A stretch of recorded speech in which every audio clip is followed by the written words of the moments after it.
This week, Apple announced a brand new iPad mini. We've been waiting a long time for this, folks. And while some of us were dreaming of a game-changing update, the reality isn't quite what we were hoping for. Now, I imagine there's probably a large group of people out there who've been all sat patiently waiting for the opportunity to buy a new Apple Watch Ultra, new AirPods Max, and a new iPad mini.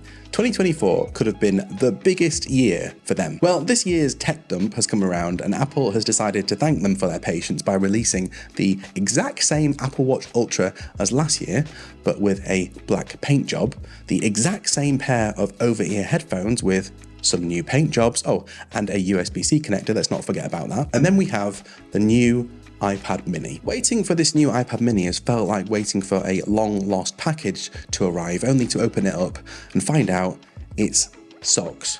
You needed them, but you were kind of hoping for something more exciting. Anyway, I've got my pre-order in and I'll be reviewing the new iPad mini 7th generation next week, so do look out for that. Until then, let's have a look at the good, the bad, and the odd with this new release. Firstly, let's look on the bright side. We have a new iPad mini.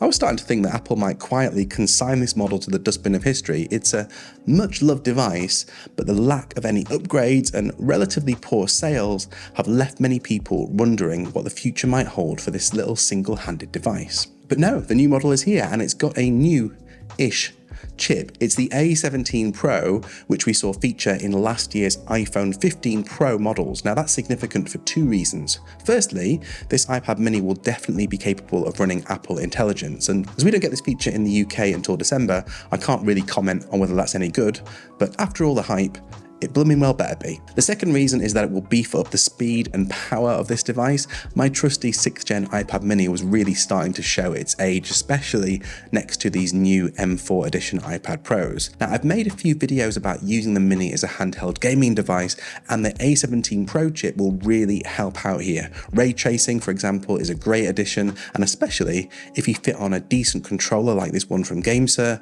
it'll likely be a cracking portable gaming device, and I can't wait to test that part out. Another good thing, Apple haven't changed the price of this iPad, but you do get double your storage if you go for the base model. The 6th generation mini only came with two choices, either 64GB or 256GB, so obviously you kind of had to buy the bigger one, and then you were into iPad Air tier money and probably starting to doubt your life choices. But the new model comes with 128GB as standard, which is probably a really good amount for a lot of users, and you can buy all the way up to 512GB this time too if you know you're going to be carrying lots of data.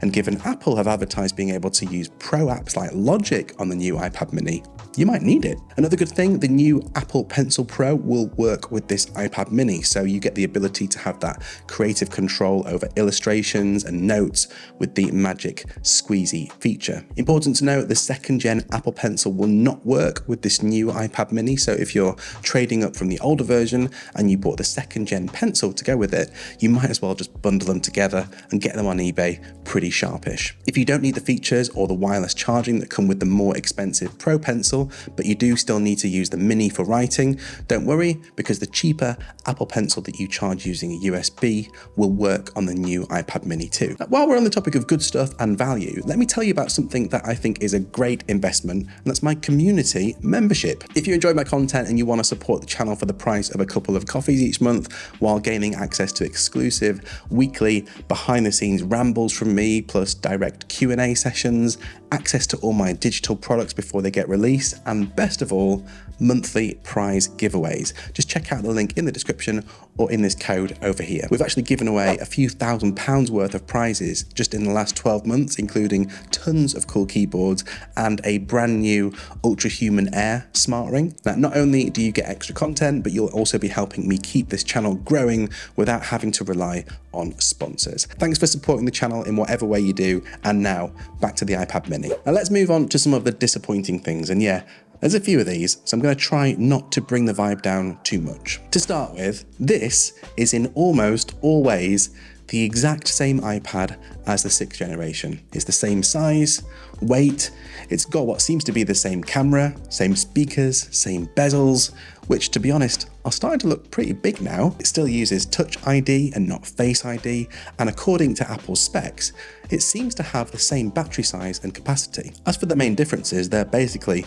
the things I listed back in the good stuff. And obviously, the theme of this year's Apple upgrades is having a new colour, which we can see here, but to be honest, I'm not wild about this massively washed out shade of blue. Just look at it.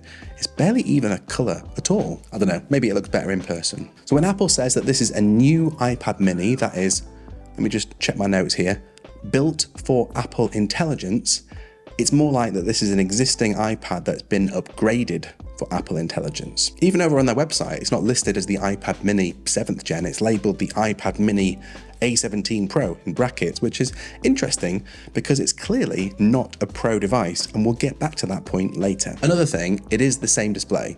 People who've been holding out on this upgrade or as their first ever iPad mini are probably going to be pretty frustrated about this. It's still 60Hz refresh rate, LED backlit liquid retina display, which is okay, but Apple could have done so much more here. 120Hz isn't too much to ask these days, I don't think, especially if you cast your eyes at what Apple's competitors are doing. And certainly, one of my only gripes with the 6th gen iPad mini was that it wasn't bright enough in certain conditions. 500 nits max brightness in bright sunshine, if you've tried it, you'll know it just isn't enough. If you've seen any of the recent iPhone screens or the new iPad Pros, which are crazy bright, you're definitely going to spot that this is an inferior screen and Apple just haven't done anything to improve it. Apart from, you know, add the hover feature for Apple Pencil. Now, the other thing related to the display that everyone will want to know is whether Apple have fixed the jelly scrolling issue that plagued a lot of iPad mini 6th gen owners. Now, we'll see when I get my hands on it whether this has been fixed, and yeah, I really hope it is. Here's a riddle for you. If you take a chip from a Pro device, like an iPhone, and put it in a non-Pro device, like an iPad mini, does that device become Pro by default? Now, I don't know the answer here, but that is what Apple have done with this iPad. That same A17 Pro chip powers 120Hz ProMotion Super Retina OLED display here on my iPhone 15 Pro Max, so why not on an iPad mini? If anyone knows the answer to that, let me know in the comments, but to me, it feels like Apple have purposefully held this new iPad mini back on the display front until they're ready to update the whole design, which, for all we know, could be in the year 2027 if we have to wait this long again. Also, a lot of iPad mini fans were secretly hoping for something like an M series chip in this one, which realistically was never going to happen, but it would have given us the ability to connect this up to a monitor and use it in full screen mode like you can with an iPad Air or Pro. Seems like a bit of a wasted opportunity to have this little portable powerhouse that you can carry around in a pocket and then not be able to hook that up to a monitor and use it like a mini computer.